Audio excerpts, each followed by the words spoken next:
China has just detonated an economic bomb, and the shockwaves are rippling across the globe. In a single sweeping decision, it froze all investments into American companies, erasing an astronomical $1 trillion from U.S. markets overnight. This wasn't a warning. There was no buildup. No press conference. Just silence, then a financial black hole. What vanished wasn't only capital, but confidence, and with it the delicate balance that holds the global economy together began to tilt. This wasn't a shift in policy. This was a statement. A declaration. Enough is enough. After years of enduring U.S.-imposed tariffs, technology blacklists, and financial decoupling efforts, Beijing decided to stop playing defense. And this time it's not lobbying quietly behind closed doors or filing polite WTO complaints. This time it's acting decisively, on its own terms. The fallout began immediately. Wall Street was thrown into disarray. Stock prices plunged. Trading screens across New York glowed red. Trillions in market capitalization evaporated, and American households suddenly found themselves paying significantly more, an extra $1,000 a year, for everyday essentials, from groceries to electronics. The cost of global tension just got real, and it's hitting ordinary Americans right in the wallet. But what's truly unsettling is this. China isn't backing down. It's not trying to reverse course. In fact, it's doubling down, but not where you'd expect. Instead of funneling its vast reserves into American companies, China is now rerouting its capital to other corners of the world, into regional partners across Asia, infrastructure projects in Europe, and even into the economies of longtime U.S. allies like Saudi Arabia. It's quietly constructing an alternate global financial network, one in which the U.S. dollar is no longer king, and American markets are no longer the gravitational center of global investment. The symbolism couldn't be clearer. Beijing is no longer content to play in a system where Washington makes the rules. It's building a new one, and it all began in secrecy. On March 17, 2025, China's State Administration of Foreign Exchange, known as SAFE, issued a confidential directive to major Chinese banks and sovereign funds. Cease all new investment in the United States, effective immediately. That same day, the Ministry of Commerce updated internal guidelines, officially labeling the U.S. a hostile investment environment. No announcement was made. No speech was delivered. The world found out only when documents leaked, later confirmed by Reuters. And by then, it was already too late. Chinese capital that once flowed into Silicon Valley startups, luxury Manhattan real estate, and blockbuster Hollywood studios halted overnight. Gone. Done. Not paused. Stopped cold. To put this in perspective, in 2018, China poured $46 billion into the United States. By 2023, that had fallen to just $2 billion. Now in mid-2025, it's zero. Worse than zero, in fact, because existing assets are being sold off, divested, and withdrawn. That $1 trillion figure represents not just money withheld, but money that's been extracted, pulled out of the veins of the American financial system. This isn't reactionary. It's surgical. Professor Kai Daozhang of Ping University called it a financial knockout, an elegant strike against America's greatest hidden vulnerability, its dependence on foreign money. Because for all the talk of American economic dominance, few truly understand how heavily the U.S. relies on outside capital. For decades, America's growth has been built on borrowed money. Foreign direct investment. Global bondholders, offshore buyers propping up U.S. real estate and venture capital. But those lifelines are fraying. The Trump-era America First economic doctrine, with its nationalist overtones and aggressive tariff regimes, may have sounded bold and patriotic to some, but it ignored a brutal truth. The American economy doesn't stand alone.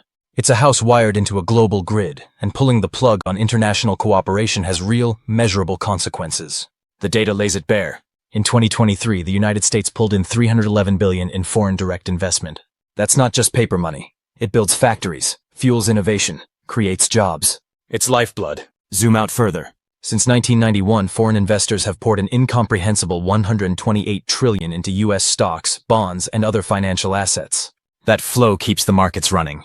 It props up the dollar. It funds America's gigantic national debt.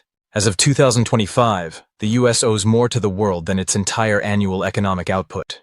Net external liabilities have surpassed 100% of GDP. Let that sink in.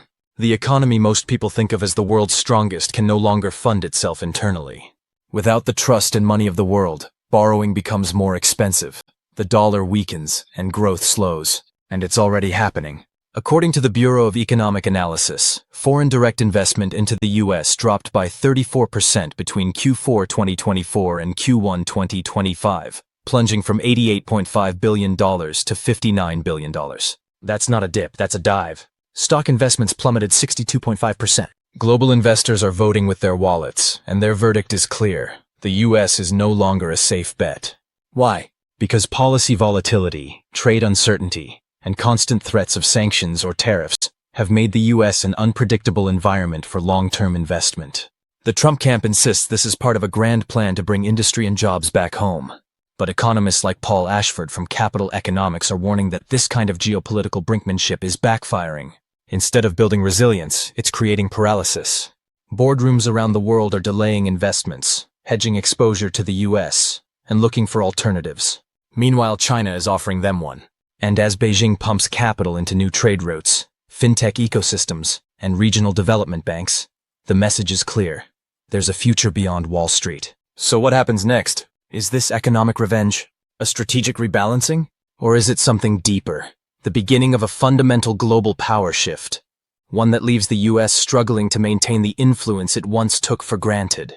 Can America adapt before the foundation it stands on begins to crumble? That's the question now.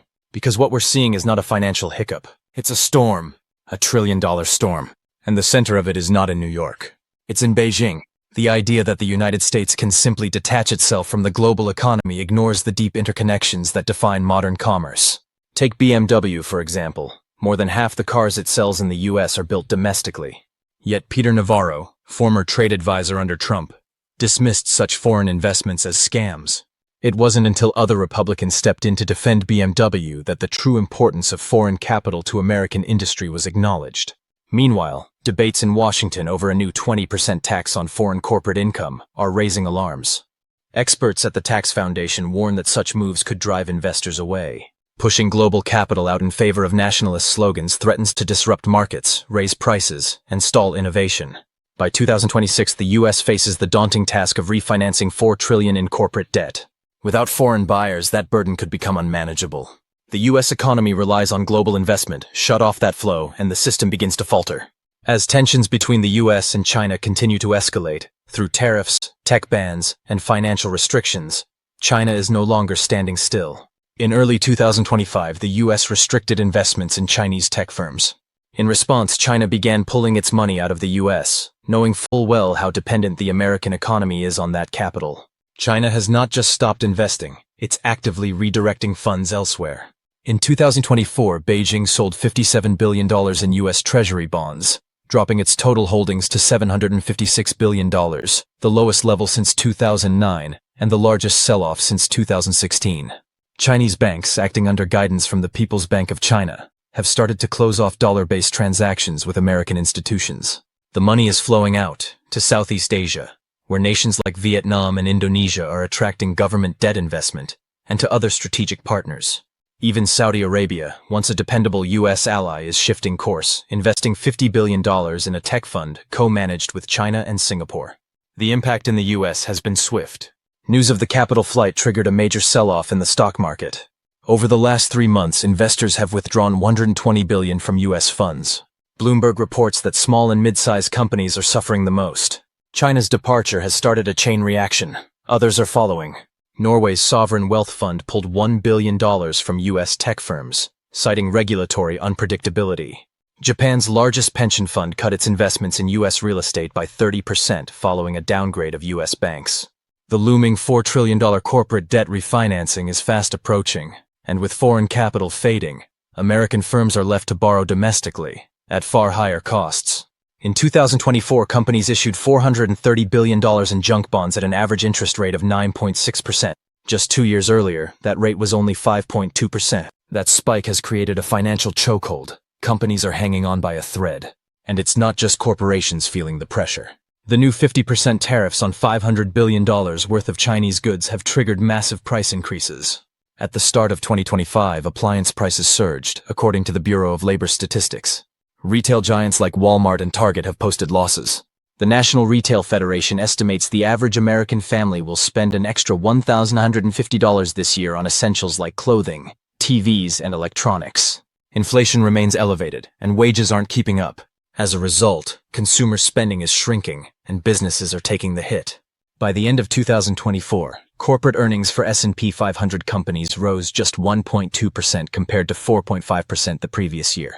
Businesses now face a deadlock, either absorb losses or raise prices and risk losing customers. On paper, bringing factories back to the US sounds like a solution, and that's what Trump attempted in 2025 with an executive order offering tax breaks to companies building domestically.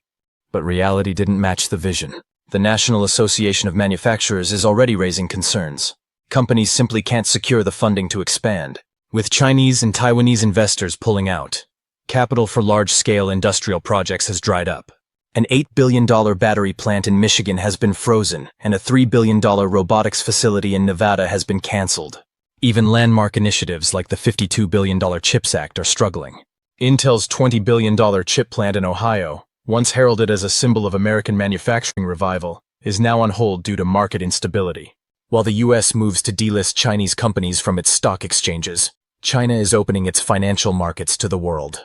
If this momentum continues, the US risks losing not just foreign capital but global influence. Time is running out. Washington must act decisively, stabilize markets, revive critical legislation like the CHIPS Act, lower interest rates, and rebuild international trust. Without swift action, this $1 trillion financial shock won't just be another headline. It will be remembered as a historic turning point in the decline of American economic leadership.